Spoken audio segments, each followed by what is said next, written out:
Brahmanandam Paramasukadam Kevalam Gyanamurtim Dandvaititam Gagana Sadrisham Tattvama Shadi Laksham Ekam Nityam Vimalamachalam Sarvadi Sakshi Bhutam Bhavati Tam Trigunarahitam Sadgurum Tan Namami. Om Shantihi Shantihi Shantihi. We salute the leader of our souls, through whose grace our ignorance is dispelled, who is beyond good and bad, pleasure and pain, life and death, and all other pairs of opposites. We recognize that one as the only witness to the changing phenomena of this universe. May we, through that grace, go beyond darkness and delusion and realize the truth in this very life. Om peace, peace, peace. May peace be unto us, may peace be unto all. Om Hari Om, Hari Om, Hari Om Tat Sat.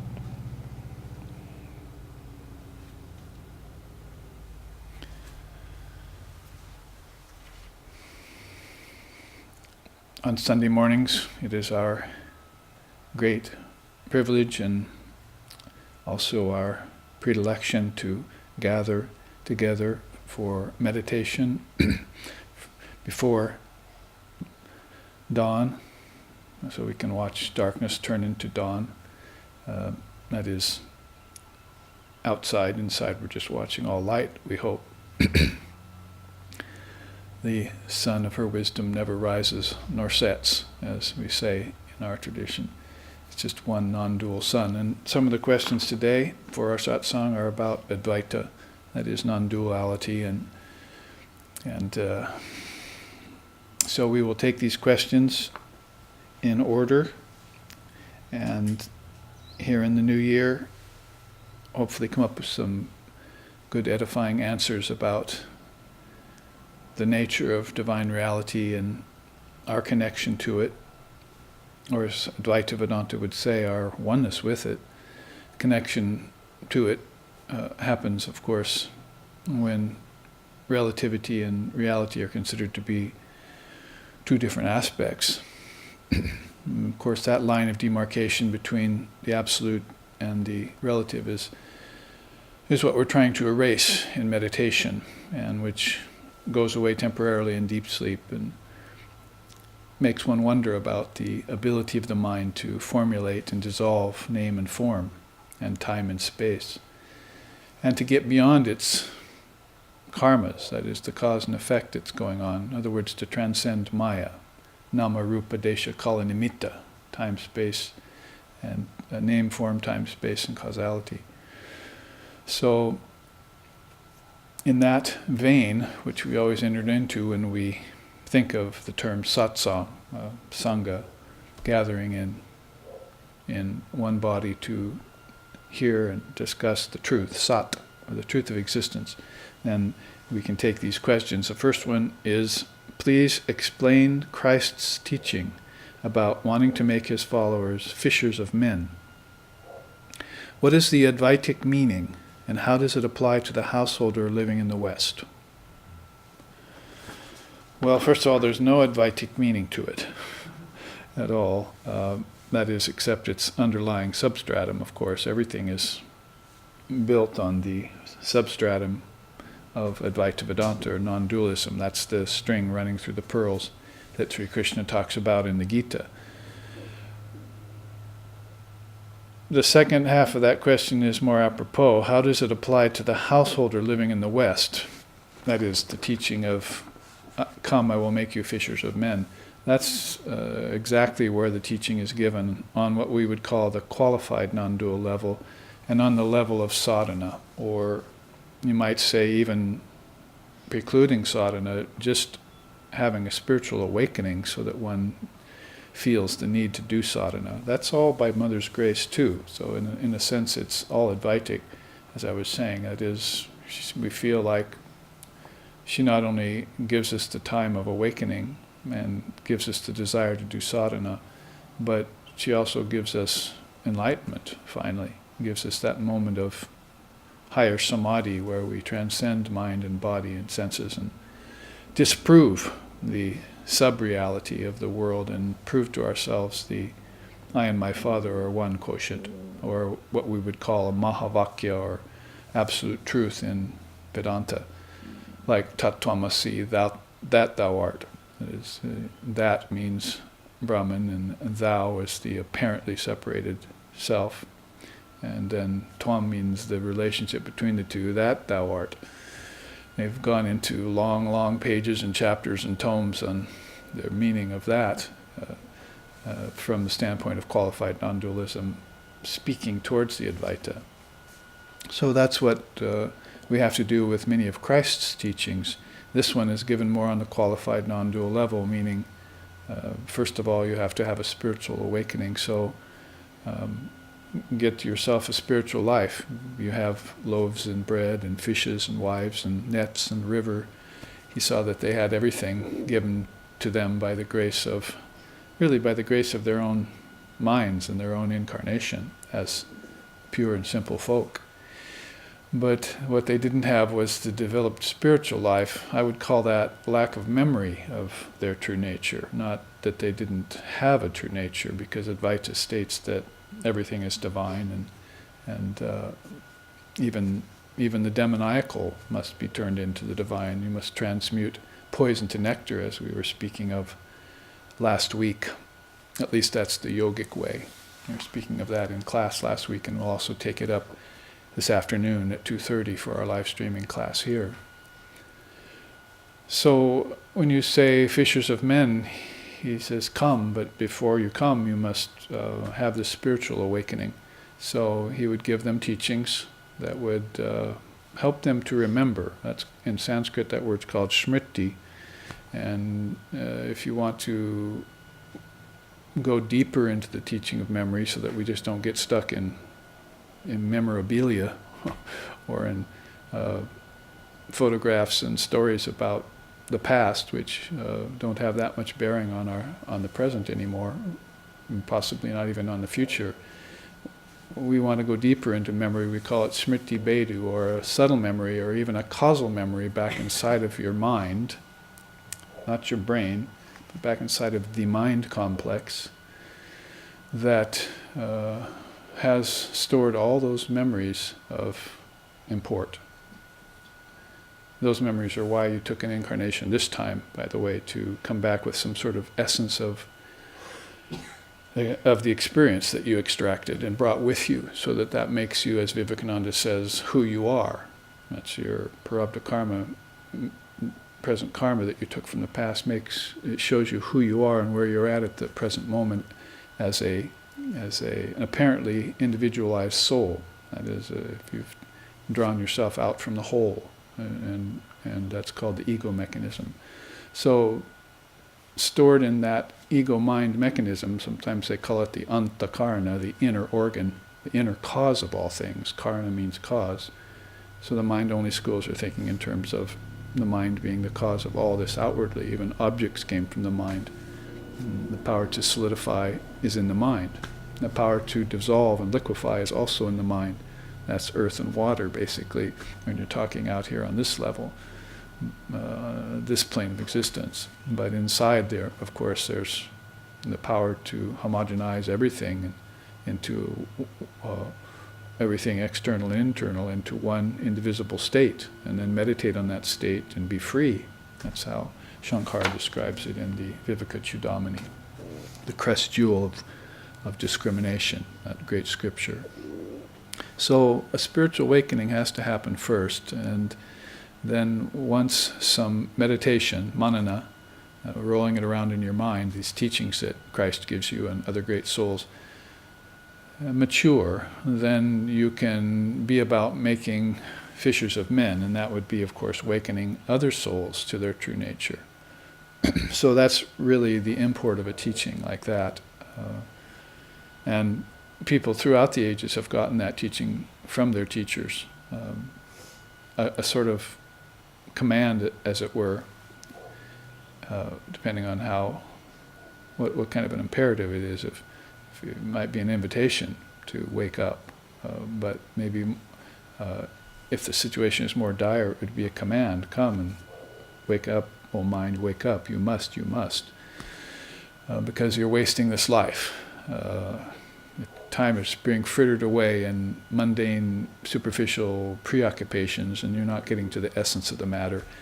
That's sort of a feeling that we all have back in our mind, that the time is wasting and death is on the way, and causes people to brood and waste their time further. So this command to wake up comes, and if you're very fortunate, it would come to you from a Krishna or from a Buddha or from a Christ or from a Ramakrishna. And in fact, Swami Vivekananda used to, at his retreats, go around in the morning and wake everyone up by saying, "Arise, awake, and stop not till the goal is reached," which is a sloka out of the Upanishads. And he would come in upon you at 4 or 5 in the morning and open your door and shout that out to you as a declaration that you should wake up off your bed and sit for meditation, as we did this morning at 6 before dawn. So you find yourself remembering your divine nature when you respond and obey those commands from on high. And that will come slowly at first, depending on how sleepy you are, how sleepy you've been in this lifetime. It's not just physical sleep that we're awakening from, but the sleep of ages, if you want to call that, mula vidya, or the sleep of ignorance.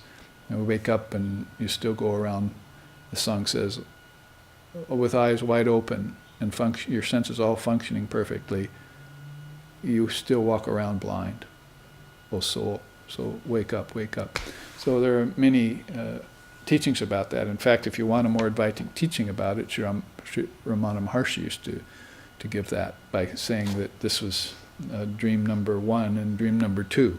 That is, waking and dreaming are both states of dreaming. And so it's a very interesting thought to think that maybe I should wake up from my waking state into higher reality. So that's the kind of thinking that you'll find evident in the Indian seers and the mind-only philosophies and schools that we adhere to when we want to practice spiritual life. If you want to practice religion and morality and want to practice scholastic practices and all that, then fine. But when you want to go to spiritual life, then you'll have to find a good teacher and try and waken yourself up to these higher teachings, the Dharma it's called, and become an illumined soul. So how it applies to the householder in the West, then you want to awaken others, so you have to become fishers of men. So that means you have to qualify yourself first so you don't give out the wrong teachings or give them out in an immature way. And once you're ready to do that, then I would say it starts with your children, to give them the Dharma. First thing you want to teach them is that they have an eternal soul, and that the soul is divine, not sinful. Libel of libel, it's the greatest sin to call another sinner, as Vivekananda said. So you don't harp on sin and damnation and all that. You harp upon the original and teach the original nature of the soul as being pure and perfect. And that would be the first thing you want to do to a young soul, so to speak, that is needing your help. As Christ also said, you're referred to your children not being your own, they're just souls under your care. So the first thing you want to do with a soul under your care, who has such a young body and is starting over afresh and is not awakened yet to spirituality, is tell them about the indivisible soul, that is one, not many, and that it's divine by nature and not sinful. In fact, you don't even need to bring sin into it. Just guide them towards this idea of divine nature and let their natural goodness come out. There are some samskaras in the mind of a young child, and those need to be brought up, good samskaras. There are also negative samskaras there and mixed samskaras. Samskara means an impression from a past lifetime. It's really a great teaching in the Dharma, and the only thing that really makes sense out of our situation in Maya or in relativity and our memories and things that go beyond our instincts and beyond heredity and beyond genes, but go back to the intelligent particle in our mind. So we want to awaken that, smriti bedu, awaken to that bounty of divine teachings that are in us and that we've been given from lifetime to lifetime, and remember it and act on it. So you awaken that up in the young soul, and then you can tell them further how the soul is indivisible and how it exists in everything, not just in you, but in your friends and parents and others, especially realized in the seers and the rishis and your teachers, and how it even exists in nature at the foundation of every form. And you'll teach like that, and then you are a fisher of men and of women and of all souls at that point. And then life will vibrate in a divine way, as it should.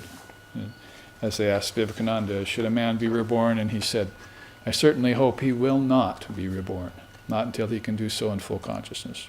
So when you look out on this, in this day and age, 2014, second millennia they call it, millennium, and then you see all these people out there, how many of them are awakened spiritually, and how many are even fishers of men, or are they still sleeping and unawares of their true nature and buying into untenable, unacceptable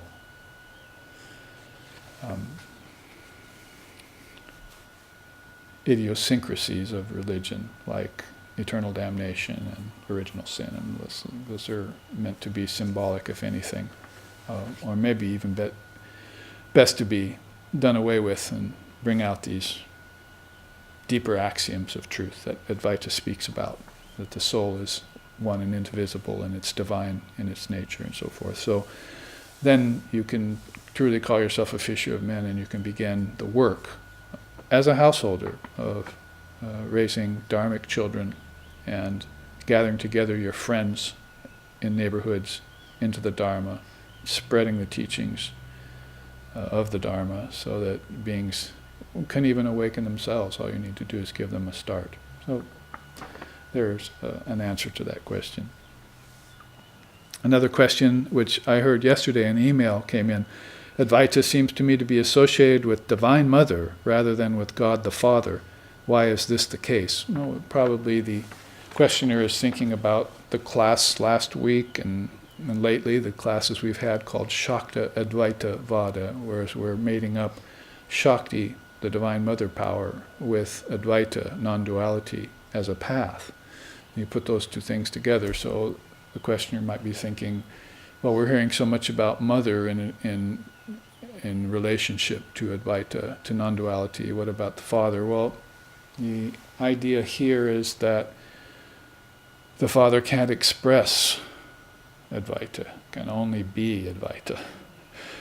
The Almighty Father, Paramashiva, and of course Paramashakti too. When you look at Divine Mother and her essence, you also call her non-dual.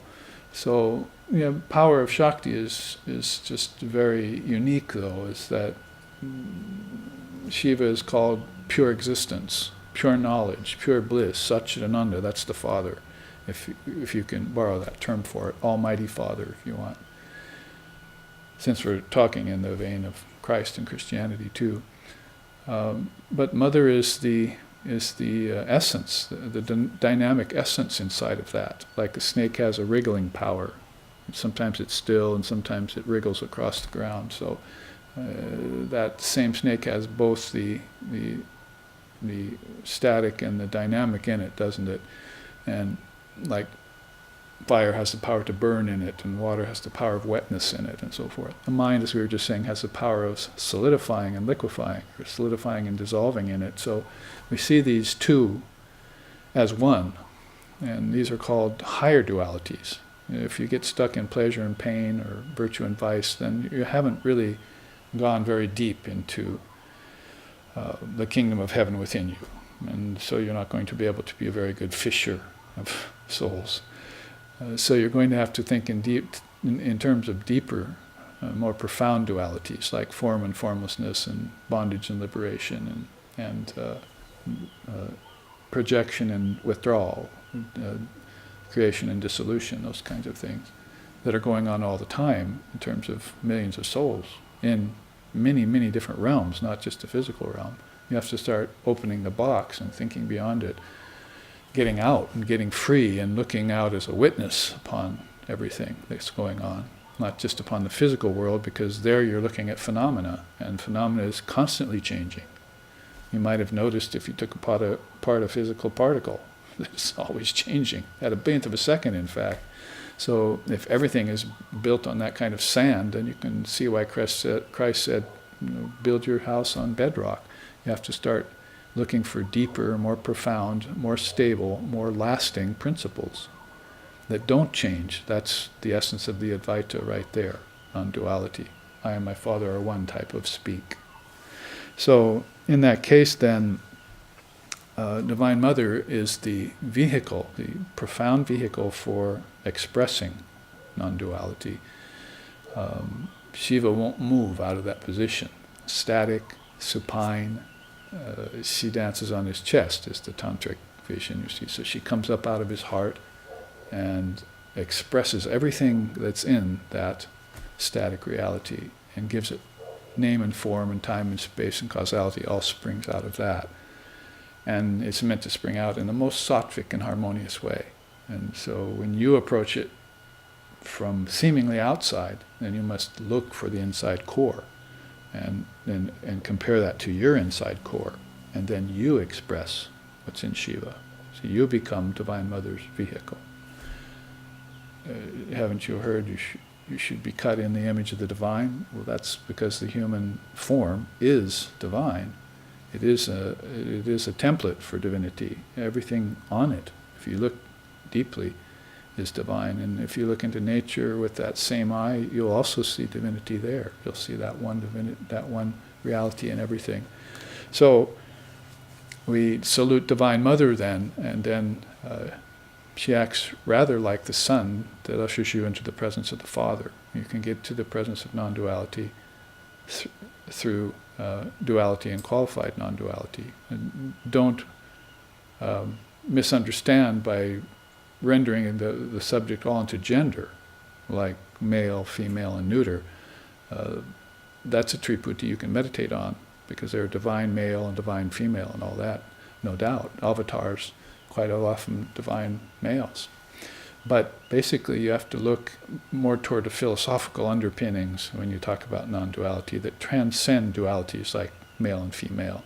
So when we say Almighty Father and Divine Mother, we're not speaking just in terms of gender, we're speaking in terms of very deep philosophical tattvas or mahatattvas, divine principles that are rule of thumb in the realm of realized souls. And they know these inside out, and they come to us through the Dharma, and Mother brings us the Dharma. See, in fact, she brings us 4 fruits, right? Dharma is first, then artha, wealth, then kama, fulfillment of desire, then moksha, freedom in the end. The 4 fruits of life are an ultimate teaching in Divine Mother reality, and it explains it all very well. It's all coming out of the one. So we must turn and point ourselves towards the one. When I used to visit my friend, a Sufi teacher, Pir Vilayat Khan, he was busy writing his divine mass called Towards the One, which started out with the words Towards the One. Everyone would recite that, you see. So we used to play music together. So that's the idea. You turn away from belief in the many, and you begin to concentrate on knowledge of the one, and then you're oriented right. That's actually the first of the Eightfold Path, isn't it, of Lord Buddha? Right orientation. Cannot begin anything without right orientation. And that really comes to this next question, which is a very good one. During the mantra tapas retreat, that's mantra austerity we did recently, you mentioned that intensification is not good if the mind is unclear. In spiritual life, we are told to intensify our sadhana if we want to make progress in the beginning and intermediate stages. In the beginning of spiritual life, there's a lot to understand. What is the discrimination to use so that one is not intensifying an unclear mind? Or I could change that. question to a statement again is, yes, use discrimination. Not what is the discrimination to use, but use discrimination to make sure you're not intensifying an unclear mind. So it may be a bit contradictory sounding to say that we shouldn't intensify our spiritual practice in the early stages. But usually you'll find that people's capacities are not able, the lack of capacity that is, are not able to intensify anyway. So the question doesn't really come up. They're just, as we were said earlier, awakening. Fishers of Men's Station has not happened yet. Usually they're just awakening to spirituality, and they need to really ground themselves in that. It's called qualification. And to qualify yourself is the mainstay of spiritual practice, called sadhana. You want to do that first, and you want to spend a good 5, 10 more years, if needed, in qualifying yourself, so that when you do hear the truth from a teacher, it rings clear to you, you meditate on it, you get free. It all happens within, well, if you use Swami Vivekananda's opinion, 6 months. But he's talking about probably Hindu folk, you see, that have that in their very samskaras. They've been raised on that. They're not just a moral culture, which we're hoping we are nowadays in the West, in America. They're not just a moral culture, they're a culture that's been raised in the Dharma for thousands of years, and their children have been raised in the Dharma. Everyone knows Atman, and everyone knows Brahman, and everyone knows Vedanta and Tantra and Upanishads and Gita. It's a part of the very culture there, and it's in their minds, samskaras, impressions. So this question then is that once your mind is clear, then you begin the intensification process. Be careful what you pray for. It comes to mind.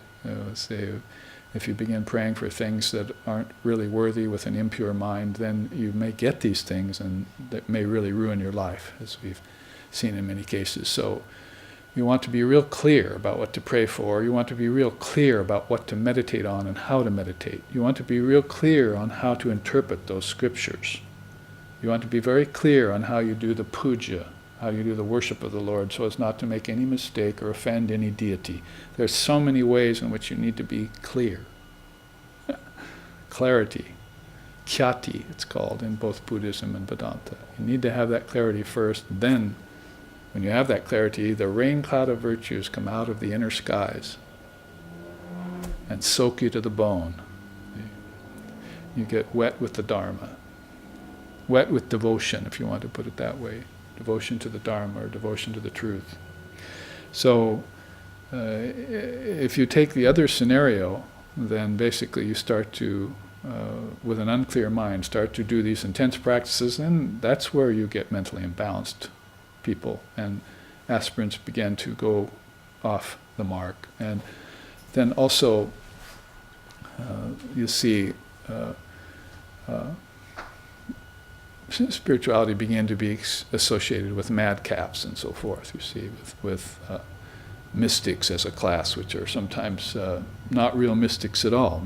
Mysticism should be the view of something very clear and very true, very apparent as truth, not a bunch of hidden mumbo-jumbo somewhere, some queer yogiism back somewhere that's hidden away by some cults or something.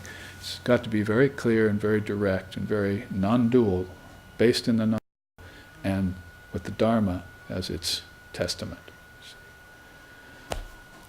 Shruti, the scriptures that you hear, which are non-dual, must be heard first, and that's the pramana, the very proof of the matter, is hearing these scriptures from the lips of an illumined soul who got it from another illumined soul, from people who know the essence of the scriptures.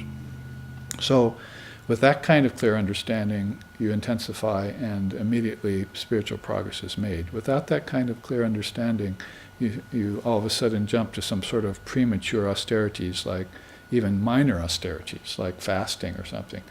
And you begin to imbalance the mind right away. The mind is very, very precariously balanced in the early stages. And if it gets, come, I will make you teachers of men kind of teaching, There are so many dangers in which it has to pass first in order to get itself stable and able to really be able to reflect the Dharma in a true way. And the ego is one of those. So basically, you begin to call yourself a teacher early on, or you claim that you've had Nirvikalpa Samadhi and put it in some brochure you're putting out or something. If you had Nirvikalpa Samadhi, you wouldn't be in business. What to speak of printing brochures. So all of these strange oddities are there, you see, in the periphery of spiritual life, the pseudo level of things, both in charlatans and in followers. So you have to be very careful of that level and pierce through and ground yourself for years. Study for 20, 30, 40, 50 years. Steep yourself in the Dharma with good teachers and with accepted non-dual and authentic scripture based in your own deep and dedicated practice, all backed by devotion to the Lord and Mother of the Universe. And then your mind is clear enough to intensify, you see. So intensifying prematurely is a good teaching. It came up recently and people have been talking about it here in SRVdom, about how to be careful how you intensify your sadhana and what perspective your mind has to take first and how you must scour it with scrubbing bubbles, say with mantra, like this question came from the mantra tapas retreat where we were doing the mantra austerity. Now mantra austerity is very pure and very safe. It's one of the safest of all practices. It's certainly much safer than the Hatha Yoga pranayama practice. Mantra will facilitate everything that Hatha Yoga and pranayama can do for you, but without the dangers. That's a quote from the Jagat Guru, Swami Brahmananda, world teacher. He says, practice of mantra will do everything for you that Hatha and pranayama can do, only without the dangers. So you can go ahead and recite the Lord's name even with a deluded mind, and it will be good effects for you. See, because it's a very simple practice, there's not a lot of effort to it, and it's divine by nature. You're coming closer to Brahman, and that's going to be good for any kind of mind. Coming closer and closer to the truth, through the sun, as we were just saying. You get to the Father through the sun, so you get a mantra that usually consists of a power bijam and the name of an avatar, or the name of a god and goddess, and you put that together with one of these mantras, you see, and then you begin reciting it, and the scrubbing bubbles are released in the deep subconscious and unconscious mind and begin to clarify right away. And then when you get that clarity, then you can begin to intensify in the areas of scripture, interpretation, meditation practice, so forth. Because as I said before, people are not gaining results and fruits out of their spiritual practice, particularly in the West and in this day and age, and they're falling away from the path and they're getting detoured and they're getting discouraged and so forth because of these early onslaught of these early problems that come to you because you haven't qualified yourself or clarified the mind. Right perspective is the first thing to do. Get the right perspective. Get into the right atmosphere. Find the right teacher. All those things have to be put together. So you can see by me going on and on like this about this one question how important it is to really clarify the mind as early as you can in spiritual life. But as far as the danger concerned there, it's really usually not assignable. Basically, when people are at the very beginning of their spiritual life, they can barely keep up their spiritual life. They're not into the intensification period yet. They're just beginning to pierce through the crust of Maya. That takes some effort, but that will help. You know, the beautiful teaching there by Sri Ramakrishna, he always gives you a simple teaching, is the egg and the mother bird. You see, the mother bird sitting on the egg. She got this faraway look, you see. That's another story. But this egg she's sitting on, she keeps watching it, and she keeps listening to it to hear any sounds of scratching from inside. And she'll hear maybe a little scratching, and then she'll still sit on the egg. See? But then finally she heard some pecking and scratching from inside the egg, and she knows that the chick is trying to get out. So she begins to peck on the outside of the egg to help it break the shell so it can come out. She knows it's time. So the implication there is that Divine Mother knows the timing. She is auspicious timing. And in the case of a soul awakening up, she will be there when that awakening happens. And then the soul is rather on its own after that to come out of its shell and begin to seek right orientation. It has to seek spiritual life.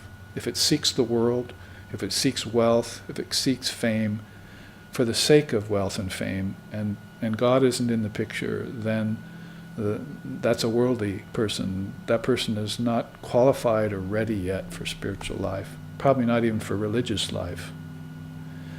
For moral and ethical life, would be a start. But Dharma is another deeper level inside. When you find the Dharma, you're on the trail of freedom. When you find religion, you're on the trail or you find morality, you're on the trail of religion. But if you find the Dharma, you're on the trail of enlightenment. All right, one more question here. Two more. It says, what commentary did Shankara provide on the limb of yoga called asana? Well, there is a commentary that Shankara, the father of Advaita Vedantists, sometimes he's called, did on Patanjali's eight-limbed yoga. It's beautiful. Maybe there were, some 500-600 years apart, those two beings. And actually the father of yoga was supposed to, as an incarnation, Govindapada, was supposed to have been Shankara's teacher. So it's then very fitting and very apropos that Shankara would do, from his Advaitic position, a commentary on the Yoga Sutras. The Yoga Sutras, you wouldn't call them necessarily strictly non-dual. Anytime a practice is concerned, non-duality is, retreated. Non-duality is the statement of a perfection beyond practice. It's your true nature. And this gives people some problem. So it might make them disoriented a bit, because they were thinking, well, if I want the Advaita, I want the essence, then I don't need to practice, because practice isn't Advaita. So it's really a problem there. You can't really understand the Advaita until you do sadhana and practice and purify the mind. Holy Mother used to say that, the mind needs to be purified, not the soul. The soul is ever perfect. Yes, my dear, the soul is ever perfect, but you need to clarify and purify the mind complex first, and in order to get to the non-dual truth. That is, when the mind is purified, non-duality will be the obvious truth. But until then, you won't be able to see this non-dual essence yet. It'll be a far cry, and some people could even pretend it and never have reached it. So this is the idea here that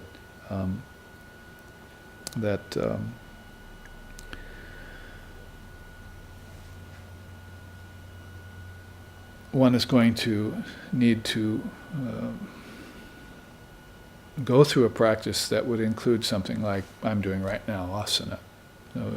So Shankara gave a 15-point commentary on the 8 limbs of yoga. He turned the 8 into 15. That was his stroke of genius as he commentated on the 8-limbed yoga, Ashtanga yoga. And that's, by the way, all of that is included in issue 10 of Nectar of Non-Dual Truth, an article I wrote on Advaita Yoga. So you may look that up and read all of that, 5 or 6 pages on Advaita Yoga. That's Shankara's commentary on Patanjali's yoga. So what he said basically about asana is that single position in which meditation flows unimpeded, harmonious, that would be true asana. So single position, ekasana, not a bunch of positions. A bunch of positions would be, I must have to get my body together somehow, and hopefully I won't get misled by Hatha Yoga and forget the other 7 limbs, which is happening a lot in today's world, especially in the West. They're not seeking enlightenment or samadhi, which is the 8 limbs. And they're thinking they can meditate 7th limb without having qualified themselves for it. So asana is the 3rd limb of yoga, and niyamas come first. Study of scripture. Have you studied and understood scripture before you sat in asana? Have you purified yourself before you sat in asana? Have you done tapas and austerities before you did asana? Have you understood the non-dual truth, satsang? Have you become non-violent, ahimsa? Those are all yamas and niyamas that precede the posture. But once you do come to posture, then it's called ekasana. So Father of Advaita Vedanta says that single posture in which meditation can happen naturally and spontaneously, that's called asana. He says otherwise, it's just like an old tree trying to stretch its limbs. See, creaking, see in the wind. In other words, the body's going to die. You're not doing anything by twisting your limbs into different shapes and so forth, if you don't understand that you must be headed for that single posture in which all meditation can flow spontaneously. In other words, meditation is the point. 7th limb. Then maybe you might have samadhi if you can sit in one position long enough, and if the breath, pranayama, can be stilled, and if the body does not command your attention anymore, but Brahman commands your attention. Then you're talking about true yoga. So that can be said about this commentary Shankara provided on all 8 limbs of yoga in 15 points. Now the final question here, and we have just enough time for it.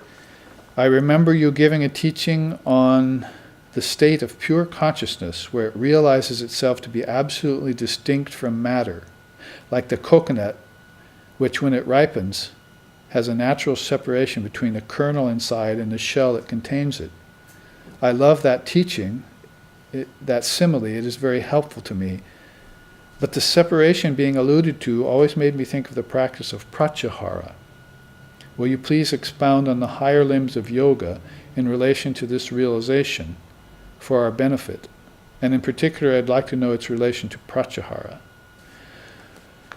So the teaching there mentioned here is Sattva-purusha-nytakhyati. It means basically the Purusha realizing itself as different from nature and its modes. Sattva is one of the modes of nature. Sattva means balance.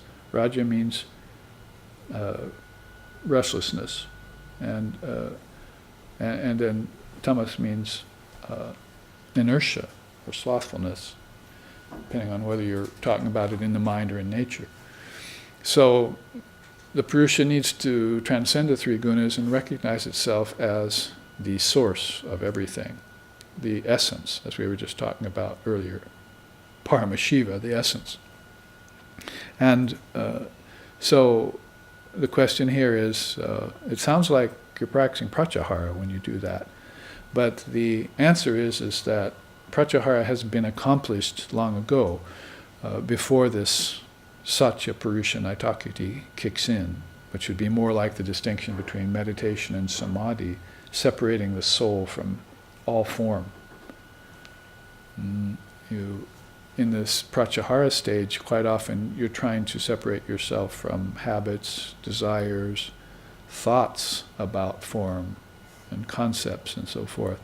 And maybe on the external only, maybe you've only reached a level where you're trying to separate yourself from preoccupation with external things. That's the first half of the Pratyahara practice.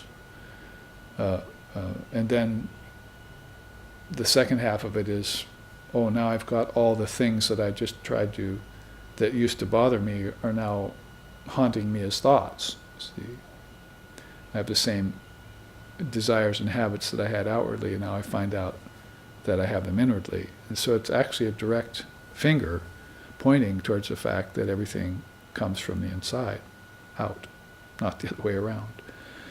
And begins to give the soul a clue on how to live internally and look outside as a witness. rather than try to work from outside to inside, if they even get that inclination in the first place. Many people don't, as I was saying earlier, they're not awakened yet. Maybe that egg that the mother bird's listening to will never even make a scratching sound. Nothing in there, you see. It's a dead egg. So people who are awake only to the five senses and the five objects are quite insentient, because nature and the five senses are insentient. There's no real consciousness in them to speak of. And not consciousness of the non-dual sort, of the intense kind. So basically, when you're at a Pratyahara stage, fifth limb of yoga, you're beginning to detach from things, and that's the practice. And you detach outwardly first, and then you find out that the same things outwardly are haunting you inwardly. That's a direct signal to you that everything outside has come from the inside. Purnamadaha, Purnamidam, Purnat Purnamadachyate. From the infinite, the finite has come. So you, right there in Pratyahara, you should be making the shift. It's not just, oh, can I accomplish outward detachment and inward detachment? It's, oh, I see everything outside came from the inside. And right there, the soul should all of a sudden get the clue and master Pratyahara in an instant. It's based on an insight, on a realization, not on effort. See? So how long will it take in effort for the person, the aspirant, to get that insight is the question, really, that the teachers are looking at. It's like, will he get the idea, you see? Or how long will it take them, you see? Hurry up so I can make you a fisher of mankind, you see? And so that's the difference between Pratyahara and Sattva-purusha-nytakhyati. That's the difference. In Sattva-purusha-nytakhyati, you've reached a station where you realize the soul need is definitely different than nature, you see. Like oil and water. Do they mix? And you would say, yes, they do. But in about 45 seconds, I'll just hold this here for you to see, in about 45 seconds, which hopefully won't be 45 lifetimes for you, you will see the separation process between nature and the soul, that there are two different consistencies. That is, the soul is sentient and nature is insentient. I don't want to sound contradictory here. The soul is also in nature, but not as an object, not as a form, as an essence only.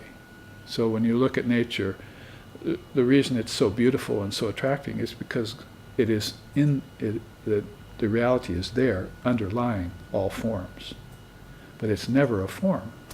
So when the separation process happens, this is Sattva-purusha-nytakhyati, is that the wise soul is separating itself consciously out from nature because it knows they consist of two different things. The soul is never born. It's never created. It never takes a form. It only associates with a form, and so forth and so on. Those very same things that you wanted to teach your children, called the Dharma, very young, so they could become fishers of men. So, not necessarily a popular teaching, because people are so attached to nature, and their bodies are in nature, and their minds are in nature, and death is in nature. But if you want to know your birthless, deathless self, your true nature, not nature as form, but your true nature as formlessness, then you're going to have to make the separation process. That happens in here, in the mind. And when it does, it's called Sattva-purusha-nytakhyati in one of the Indian darshanas. And it's called Kaivalya in yoga. Patanjali called it Kaivalya. It's a very, very high state, just penultimate to samadhi, where the soul realizes that it's formless, and it separates itself out from nature and sees itself as the witness of nature. And at the same time, if it's a very profound and deep illumined soul, it will also see that nature has come out of it. A stage that one can get caught in there, which you separate yourself from nature and say, nature is bad, nature is evil, nature go away, I'm just formless essence. And some people call that Advaita, you see. But I don't think that's mature Advaita. from everything that we've understood by great souls of the present, like Ramana Maharshi and Sri Ramakrishna Paramahamsa and Swami Vivekananda and Sri Sharda Devi, and souls of that very fine, highly realized condition, that true Advaita is all-inclusive. So nature and soul are going to be seen as one. The line of demarcation is going to be struck away, and you'll see that one. How are they one? Because we just said they're not one. They're different. See, they're two. So the way you understand that is the nature has come out of the soul. They're not two separate realities. That there's one reality, and it has, like a snake, the power to be still and the power to move. It's that simple. It has fire, and fire has its burning power. And when you understand that, then you make the connection between nature and soul, and that's mature oneness. Otherwise, it's immature oneness you're talking about. And the immature oneness is based on the fact that I don't know that nature has come out of me. The whole universe has come out of me. All worlds have come out of me. All worlds are within me. Doesn't it sound like the kingdoms of heaven are within you? See? So we started with Christ's teaching, we'll end with Christ's teaching. And here we will move on towards our afternoon class, in which I hope all of you will join me in the teachings of the Dharma. Om peace, peace, peace. May peace be unto us. May peace be unto all.